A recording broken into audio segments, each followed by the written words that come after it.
പ്രിയ സുഹൃത്തുക്കളെ, സ്വാഗതം. കേരള കോളിംഗ് ഇപ്പോൾ കോവളം ബീച്ചിലെത്തി. അന്താരാഷ്ട്ര ടൂറിസ്റ്റ് ഭൂപടത്തിൽ കേരളത്തിൻ്റെ സ്ഥാനം ഉറപ്പിച്ച ഒരു ബീച്ച്, സുന്ദരമായ ഒരു ബീച്ച് കോവളം. ഇപ്പോൾ നമ്മൾ അവിടെ എത്തി നിൽക്കുന്നു.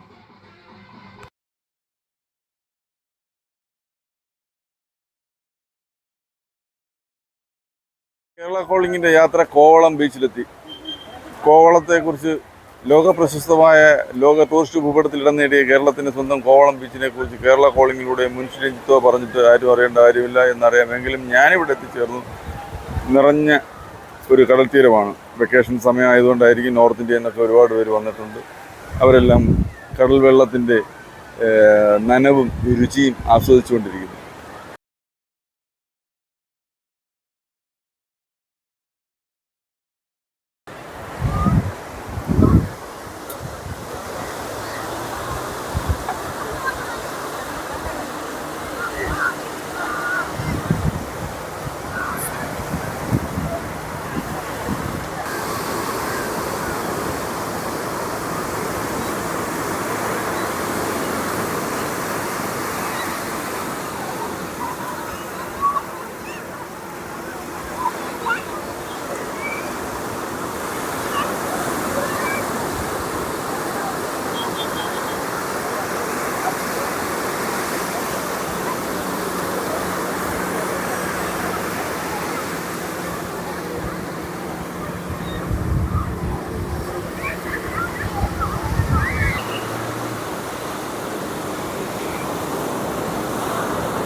പാരാ ജമ്പിങ് കോവളത്തിൻ്റെ ഇപ്പോഴത്തെ ഒരു പുതിയ പ്രത്യേകതയാണ്. ഒരുപാട് പേർ ഇത് എക്സ്പീരിയൻസ് ചെയ്യാൻ കോവളം ബീച്ചിൽ എത്താറുണ്ട്.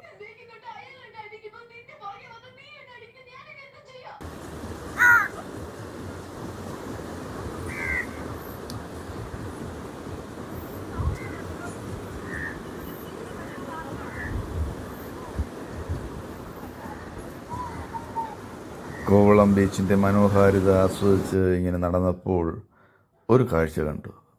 ഒരു വിദേശ മനുഷ്യൻ ഒരു മാളമുണ്ടാക്കുന്നു, ഒരു കുഴി ഉണ്ടാക്കുന്നു ബീച്ചിൽ. മണ്ണ് മാറ്റി മുയലുകൾ മാളം തുരന്നുണ്ടാക്കുന്ന പോലെ ഒരു മാളം ഉണ്ടാക്കുന്ന കാഴ്ച കണ്ടു. എന്താണ് ഒന്ന് അന്വേഷിക്കാനായിട്ട് അവിടെ അങ്ങോട്ട് ചെന്നു.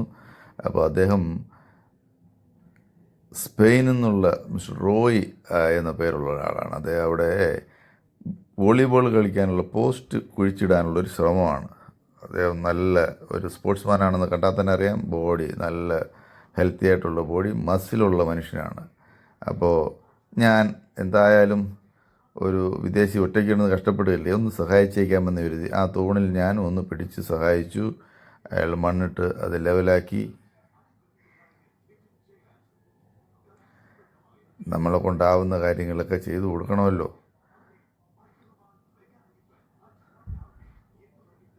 അങ്ങനെ അത് ചവിട്ടി ഉറപ്പിച്ചു. ഇനി ഒരു തൂണും കൂടെ വേണമല്ലോ. 2 തൂണുണ്ടെങ്കിലല്ലേ അതിനുള്ള സംവിധാനമാവുള്ളൂ. അപ്പോൾ അടുത്ത തൂണിനെക്കുറിച്ച് ചോദിച്ചപ്പോൾ അദ്ദേഹത്തിൻ്റെ കയ്യിലെടുത്തത് വേറെ തൂണുണ്ട്. അവിടെ അങ്ങോട്ട് മാറ്റി അദ്ദേഹം അതിനെ കുഴിയെടുക്കാനുള്ള ശ്രമമായി.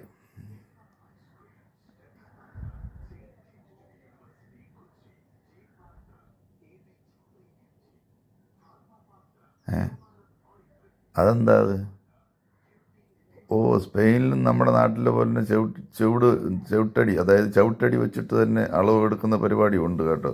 ലോകത്തെല്ലായിടത്തും ഒരേ പദ്ധതികളാണ് നടക്കുന്നത്. നമ്മൾ മാത്രമല്ല, നമ്മളാണ് ഇവിടെ കാലിൻ്റെ സ്റ്റെപ്പ് വെച്ചൊക്കെ അളന്നുകൊണ്ടിരുന്നത്. ഇവിടെ അവിടെയും സ്പെയിനിലും അവർ സ്റ്റെപ്പ് വെച്ചിട്ട് അളന്ന് ദൂരം തിട്ടപ്പെടുത്തിയിട്ടുണ്ട്. ഇനി അടുത്ത കുഴി എടുക്കാനുള്ള ശ്രമമാണ്. And your name? Ranjit. സൗഹൃദം പങ്കുവച്ചു, പരിചയപ്പെട്ടു, മനസ്സിലാക്കി. ഇനി അടുത്ത കുഴിയിലേക്ക് ബോള് കൊണ്ടുവന്നിട്ടുണ്ട്. ബോള് ഫാമിലി കുഴപ്പമാണ് വന്നിട്ടുള്ളത്. അവരെല്ലാവരും ഇപ്പം ഇങ്ങോട്ട് വരുന്നൊക്കെ അദ്ദേഹം പറഞ്ഞു. എനിക്കറിയാവുന്ന ഭാഷ ഞാനും ചിലതൊക്കെ പറഞ്ഞു. മലയാളമല്ലാതെ മറ്റൊരു ഭാഷ എനിക്കറിയില്ല, അറിയാവുന്നതാണ്. പക്ഷേ ഞങ്ങൾ തമ്മിൽ സംസാരിച്ചു. എന്തൊക്കെ പുള്ളിക്ക് മനസ്സിലായി.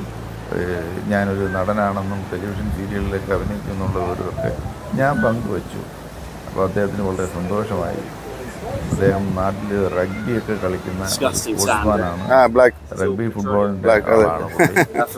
അപ്പോൾ ഇവിടെ വന്നപ്പോൾ കേരളം കാണാൻ ഇറങ്ങിയ കൂട്ടത്തിൽ വളരെ സമയം കിട്ടിയപ്പോൾ ഒന്ന് അധ്വാനിക്കാൻ വിചാരിച്ചതാണ് വോളിബോൾ കളി.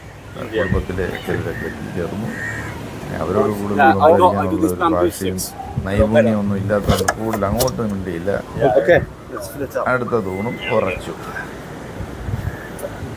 പ്രിയമുള്ളവരെ, കോവളം ബീച്ചിൽ നിങ്ങൾ വന്നിട്ടുണ്ടെങ്കിൽ വന്നിട്ടില്ലാത്തവരുണ്ടെങ്കിൽ ഒന്ന് കമൻറ്റ് ചെയ്യൂ. നമുക്ക് കോവളത്ത് പോയി കോവളം ബീച്ചൊക്കെ ഒന്ന് കണ്ട് അറുമാദിക്കാം. അങ്ങനെ നെറ്റിന് പകരമായിട്ട് ഒരു ടോയിൻ പോലുള്ള സാധനങ്ങളൊക്കെ കിട്ടി. അത് വെച്ച് ബോളെടുത്ത് അടി തുടങ്ങി. അവരാരും നമ്മൾ ഉദ്ദേശിച്ച അത്ര നല്ല കളിക്കാരൊന്നുമല്ല.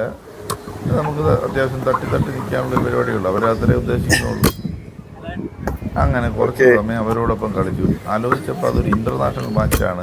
ഇന്ത്യക്കാരനായ ഞാനും സ്പെയിൻകാരനായ അവരും തമ്മിൽ ഏറ്റുമുട്ടുകയാണ്. അപ്പോൾ ഒരു അന്താരാഷ്ട്ര വോളിബോൾ മത്സരത്തിൽ പങ്കെടുത്തതുപോലുള്ള ഒരു അനുഭൂതിയിൽ ഞാൻ അങ്ങോട്ടും ഇങ്ങോട്ടും ഓരോ തട്ടൊക്കെ കൊടുത്തു. മണ്ണായതുകൊണ്ടും ഡ്രസ്സ് അതിന് പറ്റിയതല്ലാത്തത് കൊണ്ടും വലുതായിട്ട് അധ്വാനിക്കാൻ പറ്റിയ ഒരു ഇൻ്റർനാഷണൽ മാച്ചാണ്. ഒരു തട്ട് വിദേശികളായിട്ട്.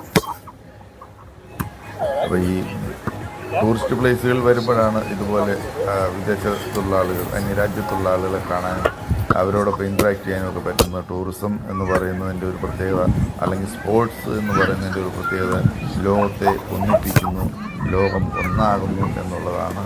അപ്പോൾ ഇത്തരം സ്ഥലങ്ങളിലൂടെയൊക്കെ നമുക്ക് രാജ്യങ്ങളോ മതങ്ങളോ മറ്റ് ഭാഷയോ ഒരു അന്തരവും ഒരു വ്യത്യാസവും ഇല്ലാതെ എല്ലാവർക്കും ഒന്നാകാൻ പറ്റുന്ന ചില നിമിഷങ്ങളാണ് നമുക്കിവിടെ കാണാൻ കഴിയുന്നത്.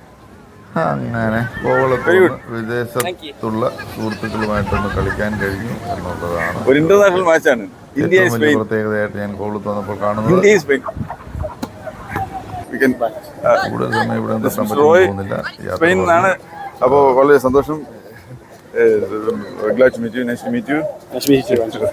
കണ്ടതിലുള്ള സന്തോഷം. അപ്പൊ അങ്ങനെ വിദേശത്തു നിന്നുള്ള ഒരാളുമായിട്ട് കണ്ട് ഈ കോവളത്ത് വന്നുകൊണ്ട് അദ്ദേഹമായിട്ട് സംസാരിക്കുമ്പോൾ അദ്ദേഹത്തിന്റെ ഫാമിലി എൻജോയ് അതിന്റെ ഫാമിലിയായിട്ട് കുറച്ച് സമയം നമ്മൾ വോളിബോൾ കളിച്ചു. ഇതൊക്കെ തന്നെയല്ലേ ലോകമായിട്ട് ഒരുമിച്ച് ചേരുക എന്ന് പറയുന്നത്. അത് ബീച്ച്, കോവളം ഇന്റർനാഷണൽ എന്നൊക്കെ പറയുമ്പോഴത്തേക്ക് നമ്മളിവിടെ ഇതൊക്കെ ഒത്തുചേരുന്നു. ഇവിടെ സൗഹൃദം അവിടെ കളിക്കുന്നു, സൗഹൃദം പങ്കുവയ്ക്കുന്നു. ഇതൊക്കെയാണ് ടൂറിസത്തിന്റെ പ്രത്യേകത, ടൂറിസത്തിന്റെ ഗുണങ്ങൾ. നമുക്ക് നൽകണം. കോവളത്ത് വന്നിട്ടുണ്ടവരെ ഉണ്ടെങ്കിൽ പറയണേ, വരാത്തവരുണ്ടെങ്കിലും പറയണേ.